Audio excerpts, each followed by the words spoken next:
there's going to be a trail that goes around the perimeter of Brook Run Park. There is another trail that's going to go through Project Renaissance. The trail around the perimeter of Brook Run will be approximately 2 miles long. The trail that goes through Project Renaissance will be a little over a mile long.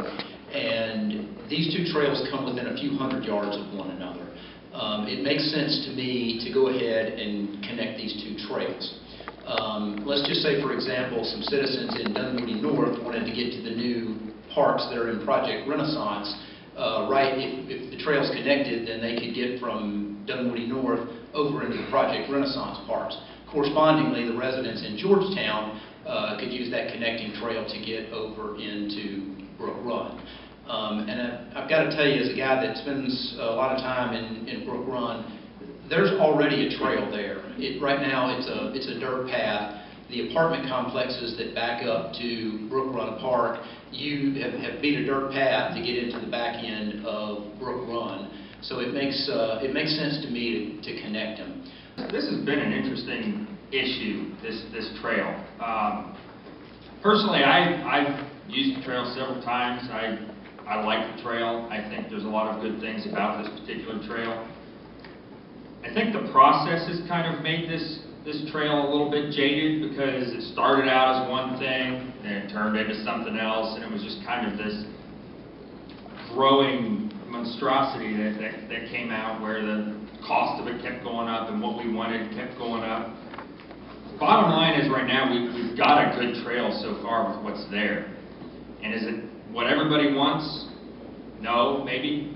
Is it very useful? Yes, I think it is. The trail going all the way to Georgetown, it makes sense in a lot of aspects to have that trail there, but then again, who's going to pay for it? I think that's a big question that kind of might need to be revisited if it's not already in the contract, or need to be rethought. This is not the issue of trails in Brook Run. This is the issue of construction of a connector trail from Brook Run to Project Renaissance, aka the PVC farm. And no, I do not support construction of a trail connecting the two. This would be another taxpayer-subsidized amenity given to private real estate developer John Whelan in a poorly conceived sweetheart deal done at taxpayer risk and expense. The trail will most likely, this connector trail will most likely be very costly, since it runs through regulated wetlands.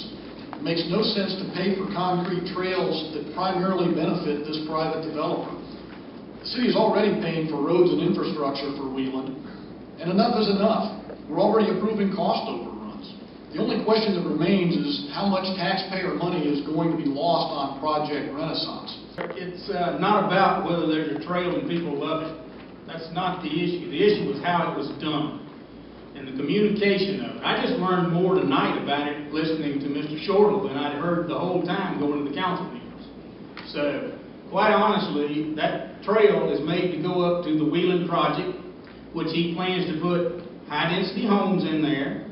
There's 2 parks we have built on that land, because we bought that 36 acres to make it a park, okay? And then the city runs a deal in with Whelan. They got one other bidder, but basically, if you want the contract, I can show you the original. Give me your email, if you have to download it, it's thick. But it's full of us, the city, developing that land, putting in the streets, the curbs, the sidewalks. Okay? We also ran over because of the retention pond, because we had to take care of that as well. If you go to the county and check the plat, you will find we allowed them to move the roads, and we have actually come over sewer lines that have to be moved. And we're going to have to move those, because the developer has to do it. And we're the developer. I see no reason to put a park, sidewalk, or trail, or whatever else, or even golf carts. You have to have 12 feet to allow a go-kart legally. So, I think the multi-use concrete sidewalk connecting Brook Run to Project Renaissance amounts to one more amenity for the John Whelan project at the taxpayer's expense. I also think the city is underestimating the legal complexity involved in crossing the wetlands with that sidewalk. I doubt the city is taking into account the cost of maintaining the sidewalk and for providing security on it. Unfortunately, in the world we live in today, as the length and popularity of the trail grows, so grows the risk of increased crime. I support maintaining what we have before we start adding new things. Brook Run is being grossly mismanaged. I believe the question is should we connect the Georgetown Trail to the Brook Run Trail? We are contractually obligated to provide the trail for the Renaissance project. We currently have a trail in Brook Run. Just recently, the Peachford Hospital deeded the city of Dunwoody the third phase of the trail, which was given to the city for free. So my opinion is the answer is yes, we should connect the trail. Phase 1 of the trail has now been completed, and there are a lot of positive comments and a high usage rate, in fact, higher than I anticipated. For your information, last Saturday, volunteers from Dunwoody Volunteer Coordination Committee, which I originated when we became a city, and local churches throughout the city, spearheaded by the North Atlanta Church of Christ, planted 300 trees in Brook Run, not only on the trail, but all through the park. Phase 1 is now complete, and Phase 2 is about to start. The trail around Project Renaissance is contractually required. With all this being done, then connecting the two trails to me makes common sense.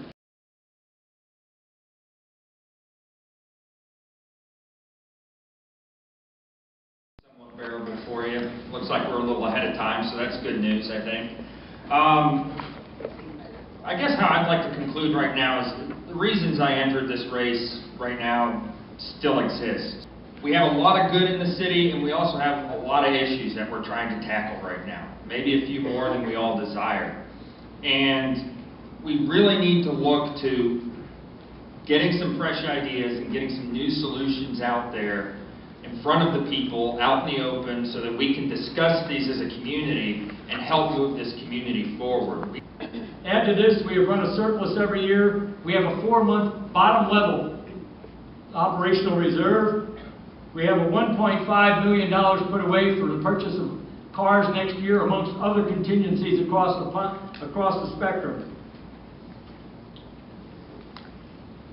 And my last point is that in all the cities in the 3 county areas that make up the Atlanta greater area, DeKalb, Fulton, and Gwinnett, we have the second lowest tax millage rate of any city there.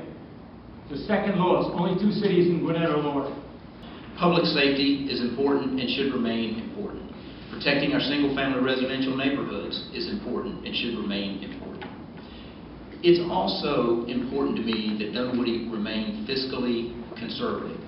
I've heard about overspending, but I can tell you that every year that the city of Dunwoody has been in existence, it's run a surplus. Let me say that again.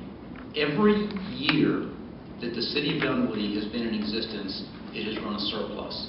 A surplus is projected for 2013, and a surplus is projected for 2014 as well.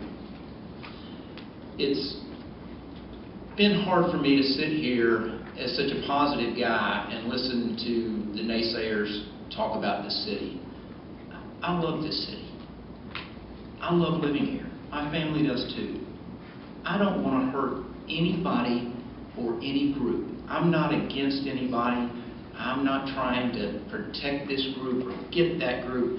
I want what's best for the citizens of Dunwoody. I've been a business owner for over 12 years, and I want to tell you why I feel like I'm one of the best candidates to run that you should vote for. I've had a decade of volunteerism and leadership within this community. I've served on the board of directors for the Kingsley Swim and Racket Club for 5 years, 2 years as their president. During that time, we took on the monumental task of raising the clubhouse. That clubhouse is enjoyed by many of its members and the community at large as well. I also have helped out with Lemonade Days and helped them raise thousands of dollars for their Donald Bannister House. In addition, I also serve on the board of directors of the Dunwoody Soapbox Derby, which started back in 2009, and I've been involved with it ever since. I serve on the board of directors of the Dunwoody Chamber of Commerce, which I'm very proud to be a part of. I am chair of the education module of that, and we are working with the Dunwoody High School to connect the businesses, to provide internships and speakers for the high school. I also serve on the Economic Development Committee as well as the Government Affairs Committee. I serve as Vice President of the Dunwoody Homeowners Association, The Dunwoody Homeowners Association for years has protected the values and the home values of this community and progress of growth that DeKalb County had on us for years. They are also known for putting together the 4th of July parade. In addition, they also put up Light Up Dunwoody, and just this year, we're very proud to announce that we've done the Food Truck Thursday, which has been a huge success, and if you have not been to it, I recommend that you go. Anyway, I would be honored to serve you in District 2 as your council person. My name is Hayward Westcott. Thank you. If you think everything with the city is going fine, and if you want to go along to get along representation, then you should vote for my opponent. However, if you're concerned about the current path of the city, you must vote for me. I will be a councilman who listens to your concerns and brings them to the council. I will also use my engineering and business skills to find solutions for city problems. I will represent the citizens of Dunwoody, but I will especially represent those of us in District 3. Please vote for me, Sam Eads, on November 5th so we can get Dunwoody back on track. The city had a mandate when we got started. That was to keep low taxes, fix the potholes, stop overdevelopment, and develop a good police force. We got 1 out of 4 pretty good. The police department is, as Mr. Chortle said, I think it is good. Now, the rest of it, I don't think we've done what we should have done or could have done. I think we need to accelerate the paving. We need to take a look at your tax ad valorem did not go up, but if anybody in here wants to get their driveway replaced, their dishwasher replaced, their water heater replaced, just wait until you have to get the permit. That's right, you need a permit to do all that now, okay? If you move a retaining wall that's existing, okay, and you want to repair it, you've got to get a permit. And if you don't, it's $750 fine. They have burdened the people of Dunwoody with over-regulation. These are the things that I don't believe people have been told the truth, if you will. I think it is shameful, and I think that the focus needs to be on you people. And as far as the clean slate, the reason we did it, we saw how Councilwoman Bosner and how they just cut her out of the herd. She fought several things. So we said, let's run, let's move them all out, let's start new. And that's what we want to do. As you can see, the 3 clean sweep candidates are not politicians. We're simply experienced businessmen and longtime residents who are very concerned about the direction of the current city council. We decided to run in an effort to make the city better with a focus on the basics, while at the same time preserving the charm and character of the Dunwoody we have known for many years. It is our considered opinion that if we lose this election, the Dunwoody that we have known for many years may be lost in a practical urban planning agenda dictated by a city manager who operates without much oversight from the council. We feel we have the skills necessary to accomplish these objectives with low taxes and low debt. The political reality here in Dunwoody is that my main District 2 opponent, Hayward Westcott, is a consummate insider. He's the former campaign manager and informal spokesman and chief of staff for Mayor Mike Davis. Despite his claims of independence from the mayor during this election, the truth is a vote for Hayward is the same as a vote for Mike Davis. If you favor the policies and agenda of the mayor, you should vote for Hayward Westcott. He is your man. The other political reality is that one city council member will not be enough to turn things around. We have seen over $100,000 of taxpayer money spent by the city in wasteful ethics food fights directed against Councilwoman Bonser, who has been completely exonerated in an effort I believe was meant to target her for questioning the mayor's agenda. We need 3 new city council members to be effective and have the influence necessary to manage our city manager. We need your help to get Dunwoody headed in the right direction. Help us help you on November 5th. Thank you.